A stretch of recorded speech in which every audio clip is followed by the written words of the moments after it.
오늘 말씀 시리즈 예수의 길 마지막 시간입니다. 복음서를 따라서 예수님이 걸으신 여정을 묵상하면서 벌써 30번의 고개를 넘어서 여기까지 왔습니다. 작년 9월에 시작했는데 지금 8월 말이 돼서 끝나고 있는 것을 보면 딱 1년을 걸어온 여행이었습니다. 말씀 여행이었죠. 제가 이번 말씀 시리즈 1년 동안 복음서에 예수님의 걸어오신 여정을 쭉 돌아보면서 다시 한번 깨닫게 된 것은 복음서의 공식적인 주인공은 물론 예수님이시지만 복음서의 진짜 주인공은 우리들이 아닐까, 바로 우리들. 그런 생각입니다. 우리가 복음서를 읽을 때 특별히 복음서가 더 그렇습니다만은 성경 전체가 그렇습니다만 복음서의 경우 더 그렇습니다. 복음서를 일반적으로 우리가 일반 서적을 대하듯이 혹은 신문을 읽듯이 내 자신과 상관없이 내 자신을 인벌브 시키지 않는 방식으로 그렇게 나와의 상관성 없이 복음서를 읽으면 그러면 우리 내 삶에 아무런 일도 일어나지 않습니다.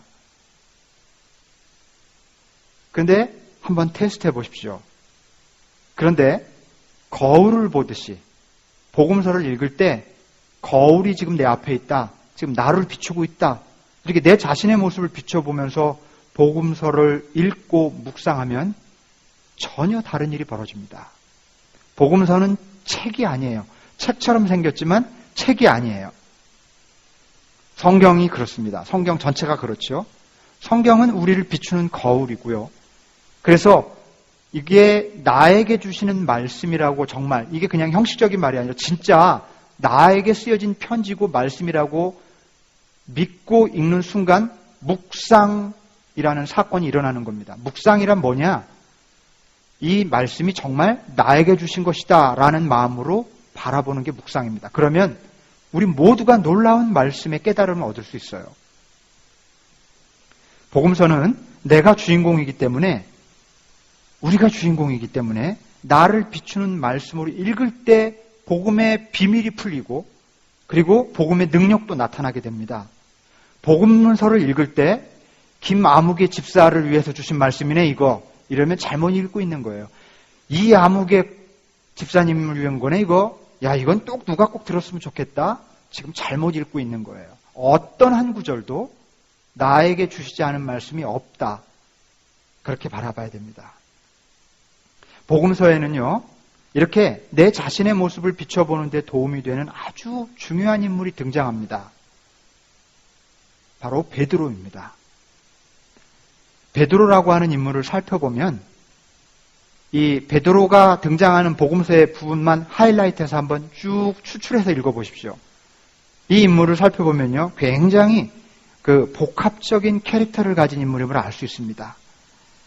소심하기도 하고 대범하기도 해요. 비겁하기도 하고 용감하기도 합니다. 어리석기도 하고 똑똑하기도 하며 넘어지기도 하고 우뚝 서기도 합니다. 한 사람처럼 보이는 것 같지만 실은 여러 사람이 겹쳐 보이는 인물이에요. 여러분, 이 베드로가 우리가 누구든지 어떤 성격을 갖고 있든지 간에 베드로를 바라보면 그가 마치 나인 것 같아요. 베드로를 보면 내가 보입니다. 베드로는 그래서 굉장히 중요한 인물입니다. 이것은 우연이 아닙니다. 베드로는 우리를 대신해서 등장하는 복음서의 실제 주인공인 것이지요. 예수님의 여정의 초기에 등장하지 않습니까? 베드로가 예수님이 공생애를 시작하고서 갈릴리 바닷가를 처음 걸으실 때 만났던 사람이 베드로예요. 처음 등장해요. 그리고 오늘 우리가 읽은 본문 요한복음 21장 맨 마지막 사건, 예수님이 이제 정말 하늘로 올라가시기 직전이에요. 이 마지막 장면의 주인공이 누굽니까? 베드로. 처음과 나중의 인물 베드로예요. 베드로가 특별한 인물이어서가 아니라 그가 우리예요. 그가 나고요. 예수님의 사역에 고비고비마다 등장하고 수많은 사건 사고의 중심에 베드로가 서 있습니다. 그렇기 때문에 베드로를 거울처럼 바라보고 베드로를 묵상하는 것은 복음서가 전하려고 하는 메시지의 핵심을 깨닫는 일이라는 사실입니다. 그래서 오늘 저는 베드로의 삶을 좀 여러분과 함께 좀 생각해 보기를 원합니다. 이것은 베드로라는 사람을 연구하기 위해서가 아니에요. 베드로를 왜 묵상합니까? 나를 묵상하기 위해서. 이게 오늘 복음서의 마지막 메시지라는 사실이죠.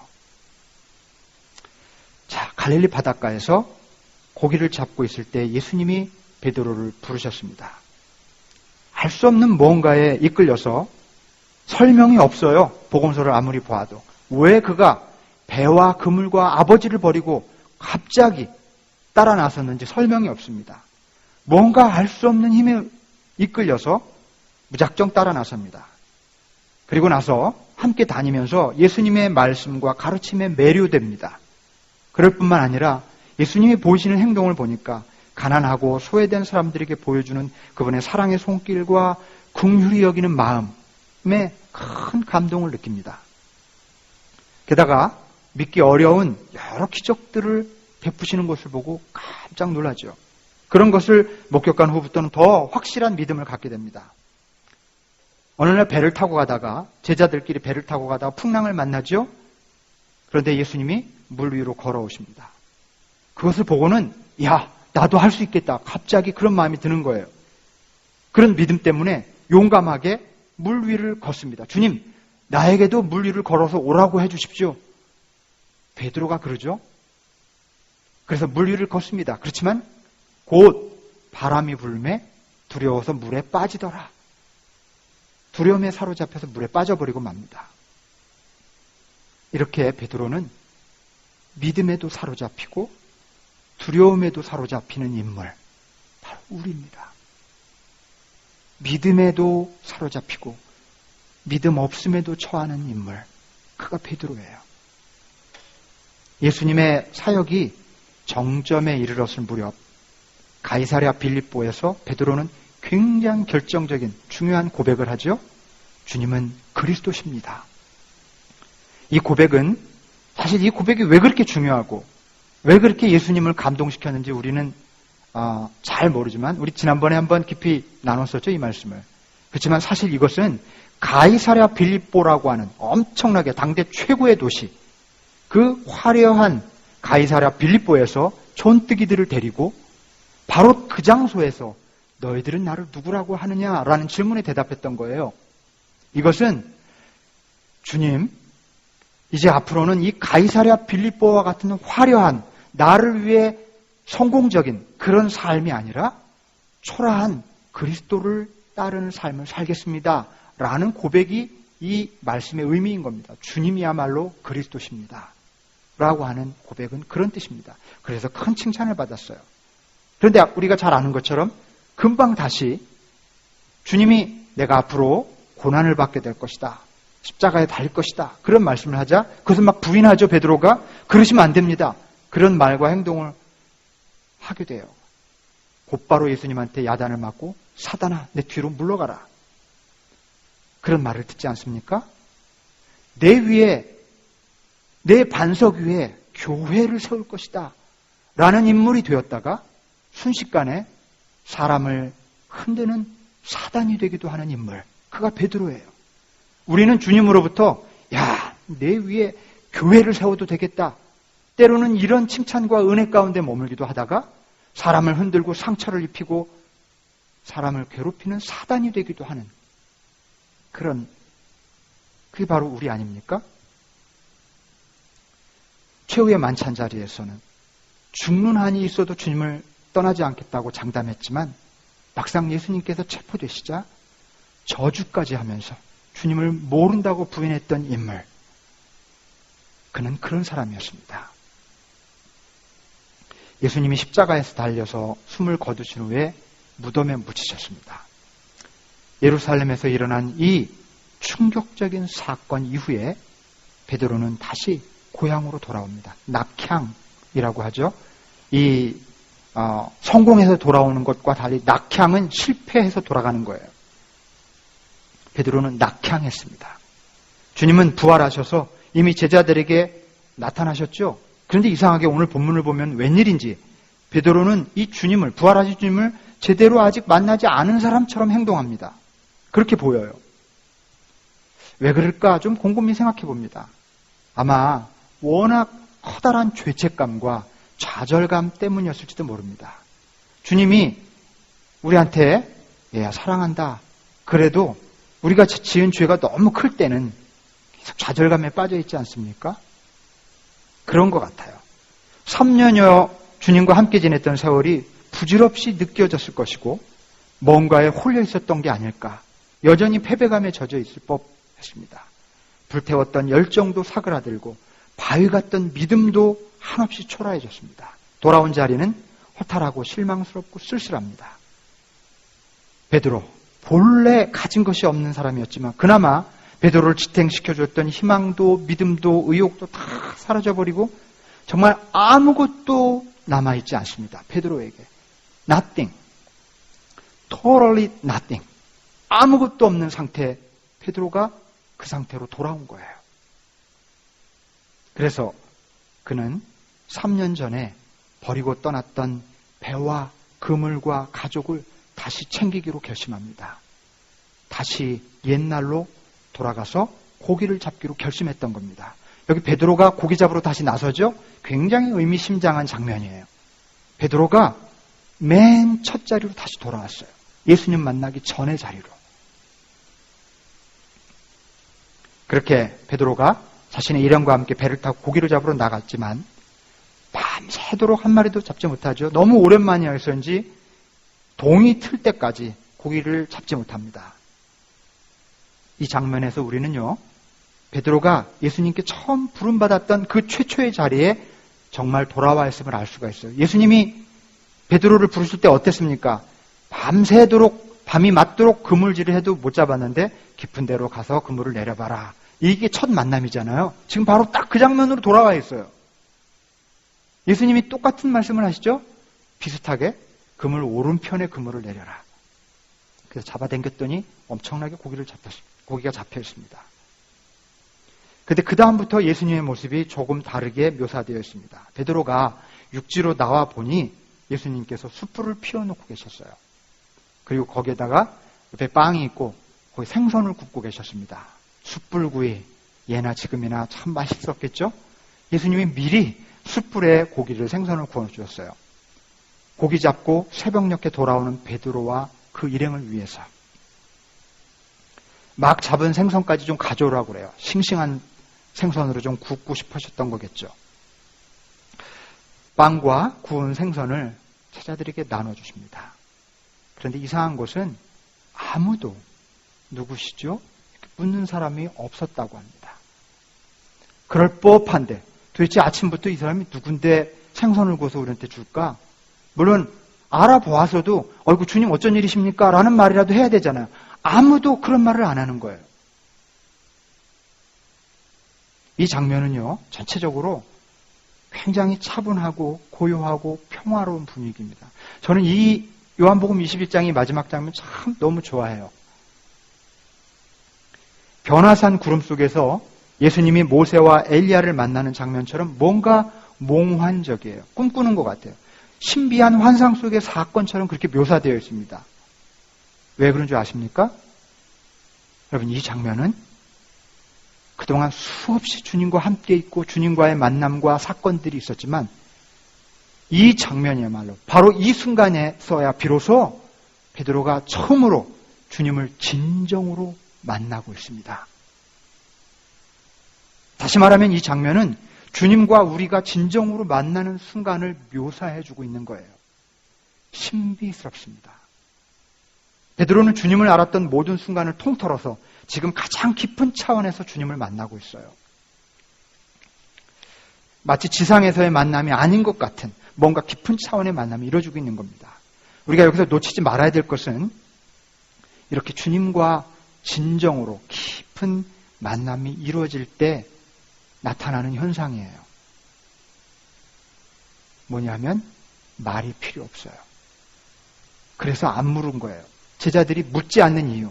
이 만남이 정말 깊은 차원에서 이루어진 진정한 만남이라는 것을 묘사해주고 있는 거죠. 우리도 주님이 누구신지 묻지 않고 주님도 내가 누구인지, 무엇을 했는지 지금 기분은 어떤지 안 물으십니다. 우리가 주님과 정말 하나 된 상태에서는요,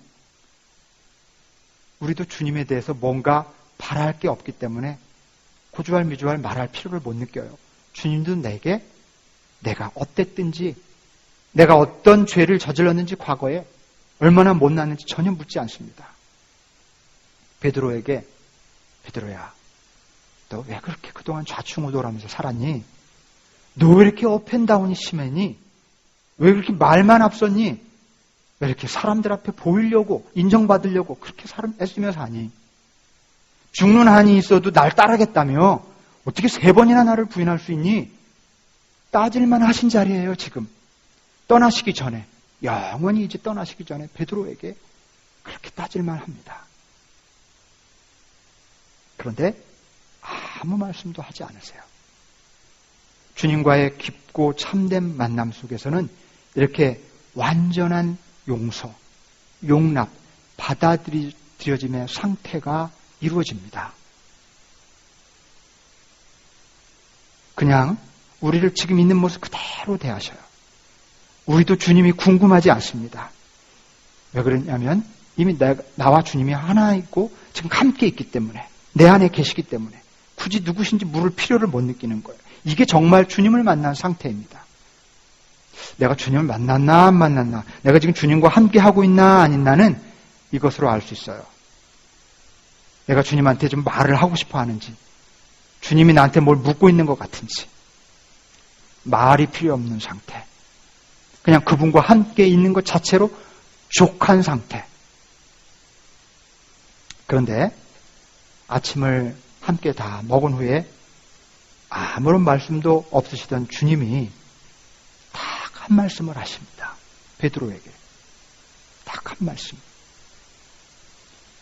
근데 이거는 따져 묻는 질책이 아니고요, 질문도 아닙니다. 엄격하게 말하면 질문의 형태를 띄었으나 질문이 아니에요. 이것은 예수님이 지상을 떠나시기 전에 베드로에게, 아니 우리들에게 들려주시려고 하는 마지막 메시지라고 할 수 있는 그런 말씀입니다. 가슴에 새겨주시려는 말씀이에요. 이 땅 위의 모든 베드로들이 절대 잊어서는 안 될 예수님의 유언과 같은 그런 말씀입니다. 여러분, 그게 뭡니까? 시몬아, 시몬아, 네가 나를 사랑하느냐?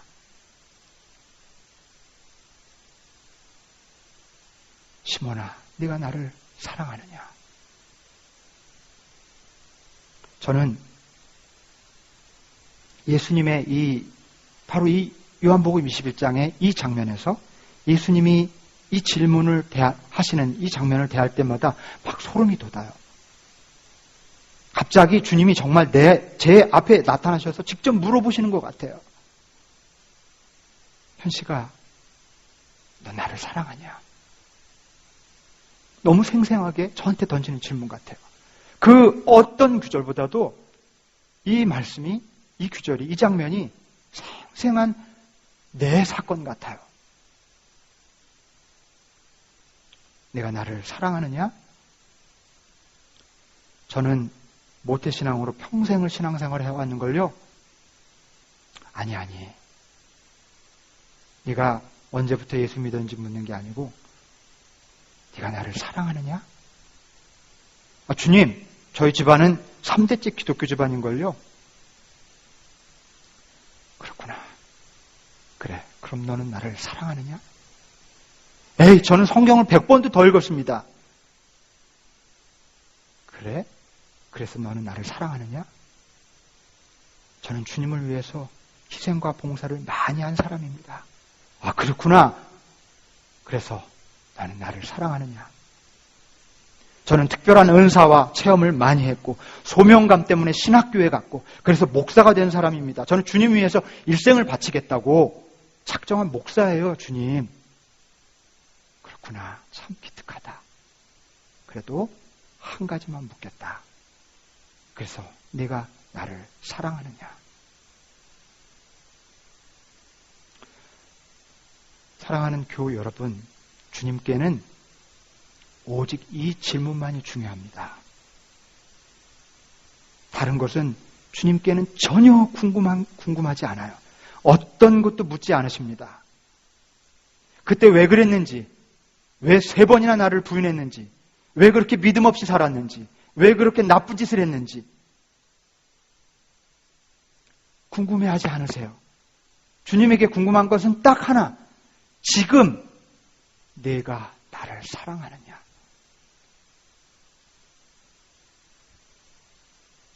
이 질문뿐입니다.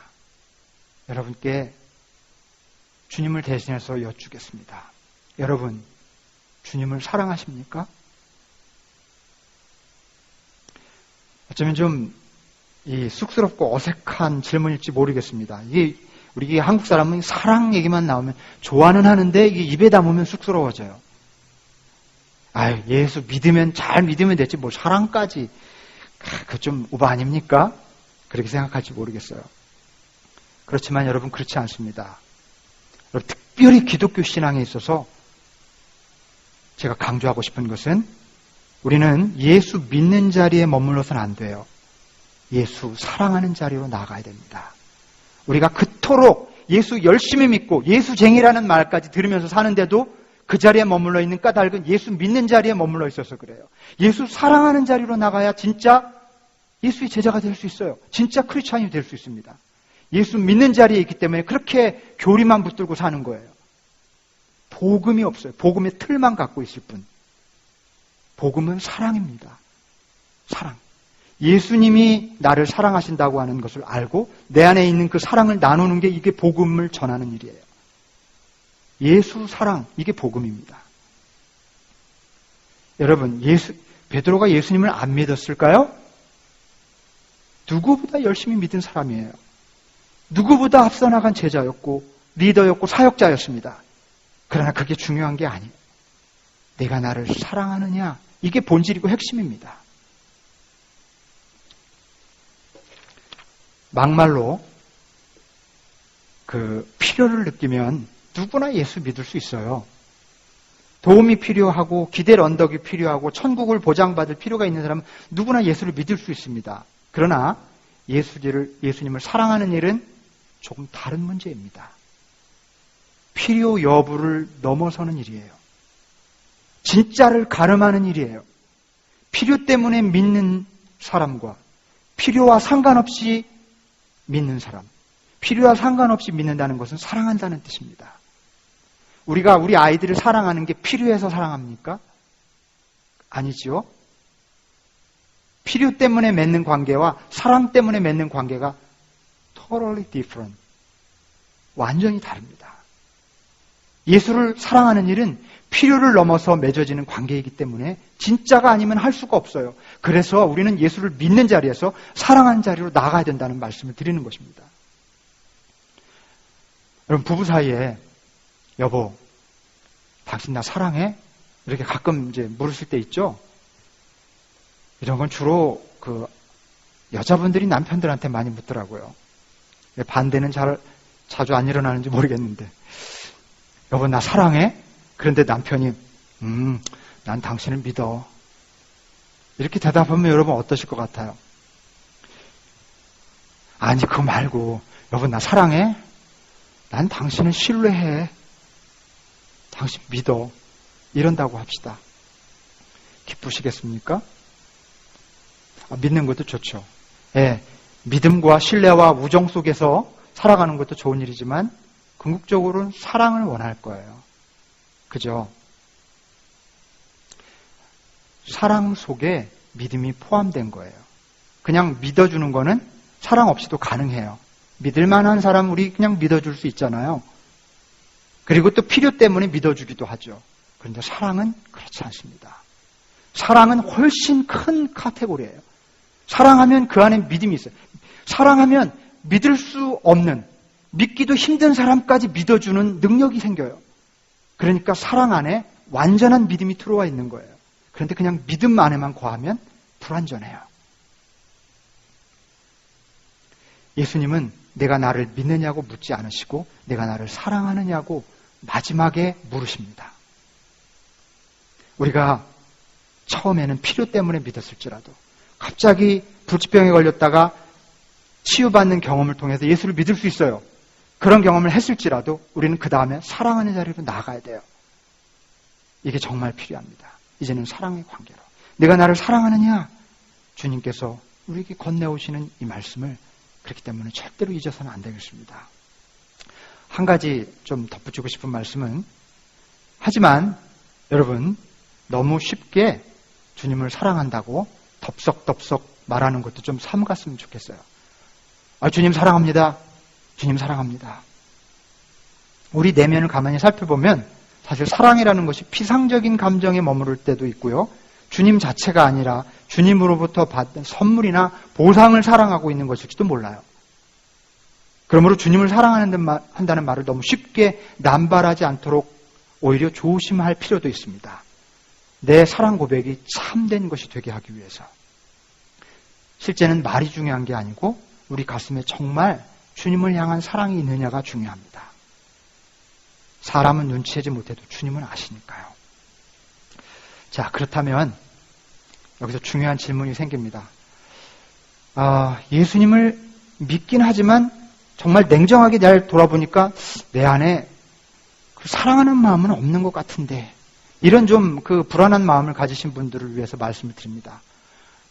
여러분 주님을 사랑하십니까? 이러면 쭈뼛쭈뼛 주저하시는 분들 아마 공통적으로 이런 질문을 하실 거예요. 어떻게?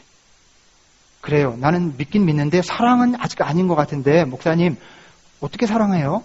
예수님을 보이지도 않는 분이고 하루에 한 번씩 만나고 일주일에 한 번씩 만나도 사랑하기 힘든데 보이지도 않는 분은 어떻게 사랑하죠? 여러분 이 질문이 굉장히 중요합니다. 질문 던지십시오. 어떻게 주님을 사랑할까? 사랑이 진짜라고 하는데, 사랑해야 된다고 하는데 어떻게 사랑할 수 있습니까? 주님을 사랑하는 방법이 과연 있을까요? 네, 있습니다. 여러분 주님을 사랑하려면 정말 귀를 활짝 열고 들으시기 바랍니다. 주님을 사랑하시려면 주님이 여러분을 진짜 사랑한다고 하는 것을 발견하시면 돼요. 그냥 주님 사랑해야지, 열심히 노력해야지, 아침 7시부터 일어나서 주님 사랑 외워야지 이렇게 해서 안 돼요. 의지 가지고 사랑을 일으킬 수 없습니다. 그런데 내 인생을 돌아보고 내 삶의 뒤안길을 돌아보니 그 길이 사랑의 여정이었음을 발견하는 만큼 우리 주님을 사랑하게 됩니다. 사랑하지 말라고 해도 사랑하게 되는 그런 일이 생겨요. 제가 알려드렸어요. 아주 비법이에요. 주님을 사랑하려면 주님이 나를 사랑한다는 사실을 깨달아야 합니다. 그거 정말 알아야만 사랑할 수 있게 돼요. 그러면 더 이상 어떤 방법을 알려드리지 않아도 사랑하기 시작하는 역사가 일어나게 된다는 겁니다. 제가 굉장히 소중하게 간직하고 있는 어렸을 적 기억이 있습니다. 이것은 제 심성이나 제 신앙에 굉장히 깊은 영향을 끼쳤다고 믿고 있는 그런 제가 참 사랑하는 기억인데요. 아마 대여섯 정도 되었을 때였던 것 같습니다. 우리 집이 저희 아버님이 이제 학교 선생님이셨고, 그래서 아버님이 학교 사택에서 살 수가 있었어요. 근데 사택이 학교 안에 있지 않고 한 5분 정도 떨어진 곳에 살았습니다. 그래서 거기서 살았는데, 저는 어렸을 때 주로 이 학교 안에 있는 운동장에서 놀았어요. 그 운동장의 끝에 이렇게 두 그루의 플라타나스 나무가 있고요. 그 밑에 모래밭이 있었습니다. 플라타나스 나무 밑에. 그래서 그 모래밭에서 뭘 하고 놀았냐면요. 이게 삼립방과 더불어서 이게 추억의 이야기거리가 될 텐데, 이거 아시는 분들은 젊은 분은 아닌 거예요. 고무신을요, 특히 남자분들, 고무신을 이렇게 꺾어서 하나를 꺾어요. 하나는 놓고. 꺾어서 이렇게 고무신 한쪽에 끼면 이게 트럭이 돼요, 트럭. 그거 가지고 안 놀아보셨어요? 이거를 고무신을 꺾어서 이렇게 트럭을 만들어가지고 왱 하면서 모래밭에서 노는 거예요. 확 질주하기도 하다. 옛날에는 그냥 자동차가 신비한 거잖아요. 장난감도 없었을 때. 그걸 가지고 놀기를 좋아했습니다.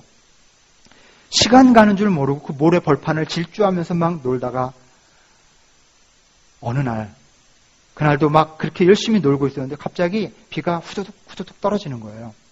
근데 제가 완전히 그 놀이 산매경에 빠져가지고 조금 더 놀아야지. 막 놀았습니다. 막 옷은 엉망이 되고 그러더니 조금 있다가 막 옥수같이 비가 쏟아지는 거예요. 그때야 비로소 막 일어나서 더 이상 놀 수가 없으니까 막 뛰었어요.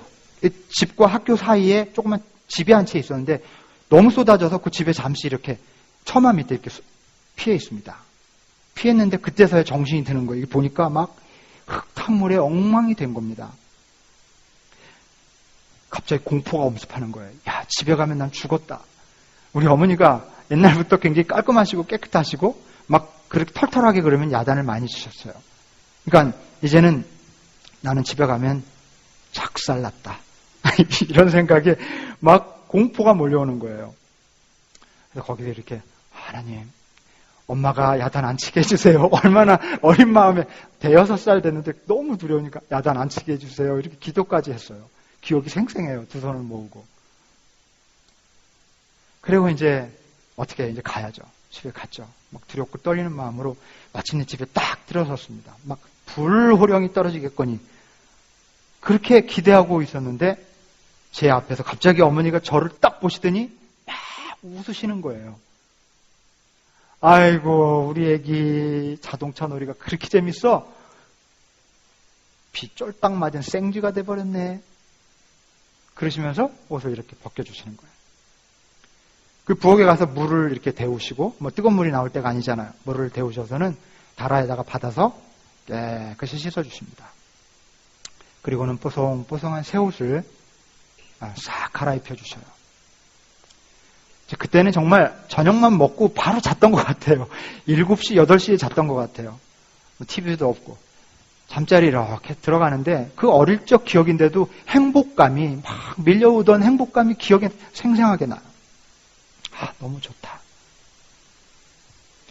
제 기억에 강렬하게 새겨져 있는 것은요, 그때 그 스토리보다는 이미지예요. 어떤 이미지냐면 아무것도 따져 묻지 않으시는 엄마의 마음. 젖은 옷을 하나씩 벗겨주시고 따뜻한 물로 씻겨주시던 그 다정한 엄마의 손길. 햇빛에 말려서 뽀송뽀송해진 옷으로 갈아입혀주시는 그 사랑의 손길. 젖은 옷을 벗겨내시고 새 옷을 다시 입혀주시는 그 무조건적인 용서의 이미지가 담긴 그 손길. 이런 이미지가 제 기억의 깊은 저장소에 소중하게 간직되어 있습니다. 여러분, 우리 어머니를 믿으려고 애쓰나요? 어머니를 믿어야지. 이러지 않죠? 왜 그래요? 우리 안에 어머니가 베푼 사랑에 대한 기억이 있어서 그래요. 어머니를 일찍 여인분들조차도 저 깊은 무의식 속에 어머니의 사랑에 대한 기억들이 남아있어요. 사랑 속엔 믿음이 내포되어 있기 때문에 어머니를 믿으려고 애쓰지 않아요. 여러분, 주님은 믿으려고 애쓰는 게 아니라 사랑하는 거예요. 주님 사랑하는 거예요. 그런데 사랑이 없이 믿음만 가지고 나아가려고 하면 굳센 의지나 억지 신념만이 남게 돼요. 그래서 꾼이 되는 거예요. 불필요한, 그리고 참 좀 불편한 신앙인이 되는 거예요. 사랑이 없어서.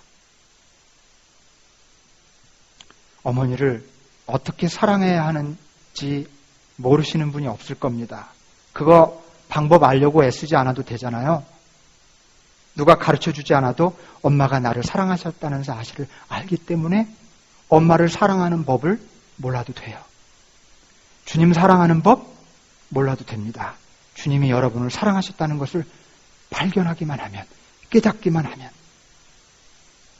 10달 동안이나 우리를 자신의 몸에 품으시고 갓난아이로 지내는 동안 수년 동안 가슴에 안아 키우신 분, 어린 시절엔 넘어질까 부러질까 잠시도 눈에 시선을 띄지 않으시는 분, 집에 있으나 집 밖에 있으나 늘 우리를 생각하시는 분, 장성에서 우리가 그분 곁을 떠나도 그분은 결코 우리 곁을 떠난 적이 없는 분, 서운한 일 때문에 우리가 그분을 사랑하지 않으려고 한 적은 있어도 그분은 단 한 번도 사랑하기를 그친 적이 없는 분, 이것을 정말 알고 있다면, 잊지 않고 기억할 수 있다면 어머니를 사랑하는 법을 따로 배울 필요가 없습니다.